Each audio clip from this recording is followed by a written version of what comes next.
So this happened almost 2 years ago, and I still think about it more than I'd like to admit. I was an executive assistant at a mid-sized logistics company. Nothing glamorous, just trucks and warehouses and a lot of spreadsheets, but the pay was decent, and my boss, I'll call him Grant because that's close enough to his real name that I'll recognize it if I ever have to change details later. Grant was the CEO. Not some huge company, maybe 200 employees total, but enough that he had his own floor, and I had a desk right outside his office, like something out of a TV show, except way less exciting. Mostly I just managed his calendar and fielded calls from people who wanted meetings he didn't want to take. I had worked for him for about 3 years at that point. He wasn't a bad boss, honestly.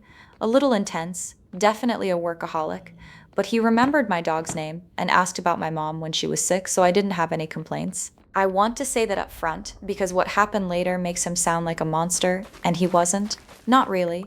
He was just a guy who made some decisions and then made a lot more decisions trying to protect the first ones. It started on a Tuesday. I remember it was a Tuesday because Tuesdays were when we had the ops meeting and he never missed it, and that morning he didn't show up. Not late, just gone. I texted him around 9:15 asking if he was coming and he called me instead of texting back, which he almost never did. He said, I need you to tell everyone I had a family emergency. My sister's in the hospital. And I said, okay, because why wouldn't I? And I canceled the meeting and told the room his sister was sick, and everyone made the appropriate sympathetic noises and went back to their desks. I didn't think about it again until Thursday when his actual sister called the office looking for him. I want to be clear, I didn't put it together right away. I just told her he was in a meeting, took a message, and went to give it to him when he finally came in around noon. He read the message, and something happened on his face, just for a second, this flicker like when you're driving and you almost miss your exit. Then he said thanks and went into his office. I sat back down at my desk and just stared at my monitor for a minute, not because I suspected anything huge, more because it felt like a puzzle piece had landed in the wrong spot. If his sister was in the hospital, why was his sister calling the office, asking where he was? I want to say I let it go, but I didn't. Not fully. I'm the kind of person who reorganizes her closet by color when she's stressed. I don't do well with loose threads. So over the next week, I started noticing things. Small stuff. He started taking calls with his door shut, which wasn't unusual exactly, but he started closing the blinds too, which was. He asked me twice to tell people he was on a call when I could see through the crack in the door that he was just sitting there, phone on the desk, staring at nothing. Then came the credit card thing. Part of my job was reconciling his expense reports before they went to finance, boring work, receipts and mileage and client dinners. I noticed a charge for a hotel about 40 minutes outside the city on a Tuesday night, the same week as the fake sister emergency. 400 and something dollars? Not outrageous for a hotel, but weird for someone who lived 15 minutes from the office and had a wife and 2 kids at home. I didn't say anything. I filed the report like normal. I told myself it wasn't my business, and honestly, I still believe that part. It genuinely wasn't.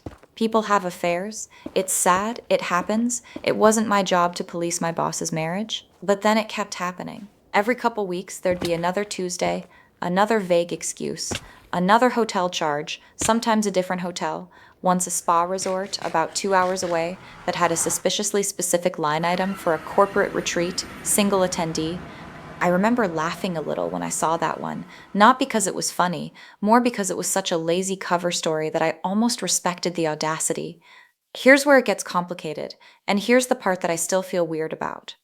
In March, I got a text, not from Grant, from a woman named Dana, who I'd never heard of, and the text said, Is this Michelle? I got this number from an old email chain. I think you work with Grant Hendricks. I need to talk to someone who knows him. I stared at that text for probably 10 minutes before responding. Every instinct I had said, Don't get involved, delete this, pretend you never saw it. But I responded anyway, because I'm apparently constitutionally incapable of leaving a thread unpulled. Turned out Dana wasn't the affair. Dana was married to the guy the affair was actually with. Grant, it turned out, wasn't sneaking around with some woman on the side.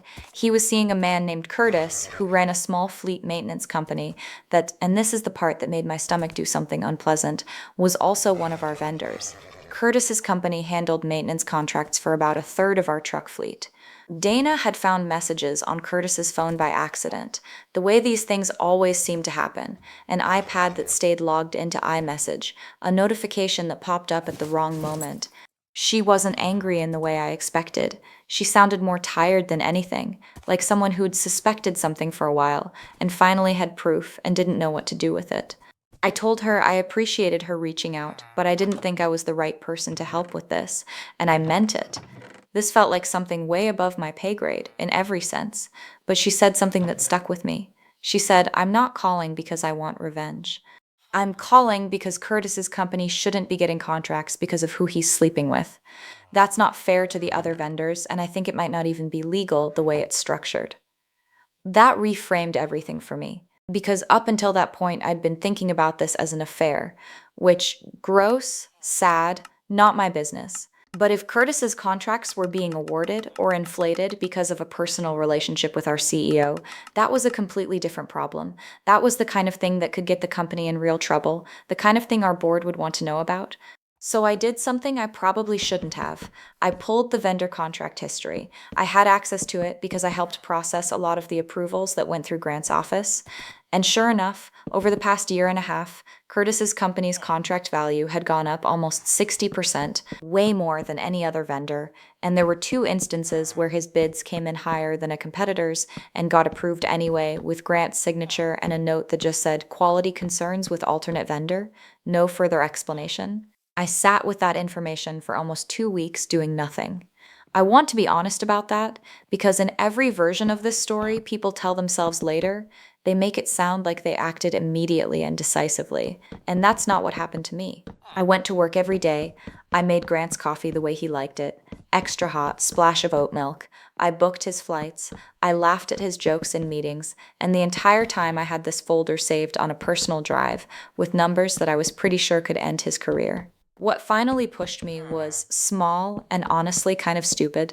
Grant asked me to help him plan a team appreciation dinner for select staff, and when I saw the guest list, Curtis was on it, listed as valued vendor partner at a company event, sitting probably 4 seats down from Grant's actual wife, who also attended these things sometimes.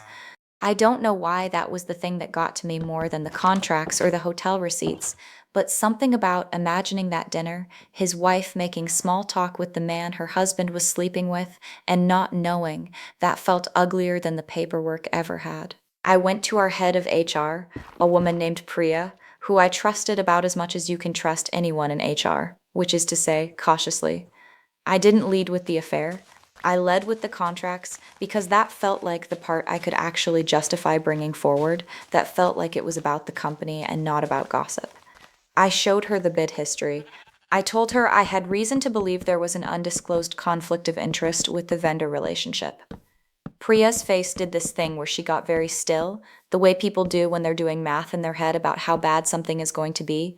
She asked me how I knew, and I told her, mostly, leaving Dana somewhat vague, just saying I'd received information from an outside party. She asked if I'd told anyone else. I said no. She said, okay, let me look into this properly, and please don't discuss it with anyone until I do.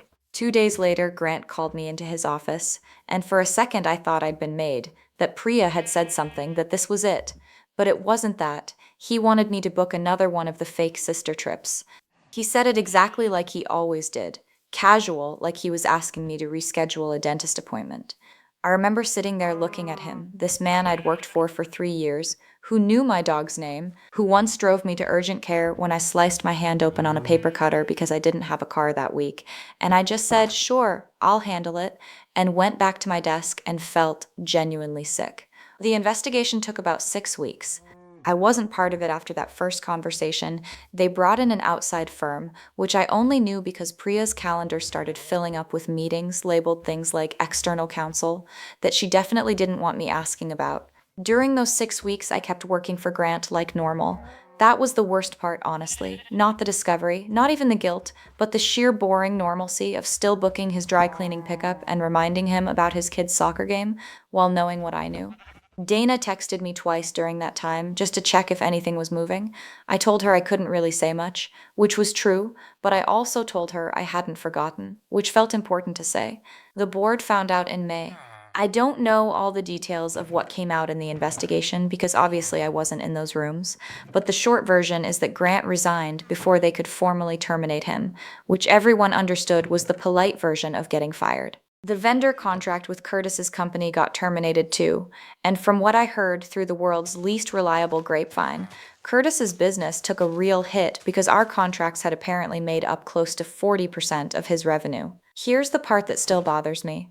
Grant's wife filed for divorce about 2 months after all this became public inside the company, though obviously I have no idea what actually happened in their marriage beyond what I could infer. I found out because someone mentioned it in passing at a work happy hour, said it like a piece of trivia. Oh, yeah, did you hear Grant's getting divorced? Like it was interesting gossip and not something that started, at least partially, with a folder I built on my personal laptop at 11 at night. I don't regret reporting the contracts. I want to be clear about that. If our company was overpaying a vendor because the CEO was compromised, that's real money. That affects real jobs. That's not a gray area to me. But I do think about Dana sometimes and whether she got what she actually wanted out of all this, which I don't think was ever really about the contracts for her. And I think about Grant's wife, who I met maybe 4 times at company events, who once complimented my scarf and asked where I got it, and who I now know found out about her husband's affair, partly because of information I dug up and handed to HR. I got a new job about 8 months later, unrelated, better pay, different industry entirely. I didn't leave because of any of this, or at least that's not the story I tell myself. I left because the opportunity was good.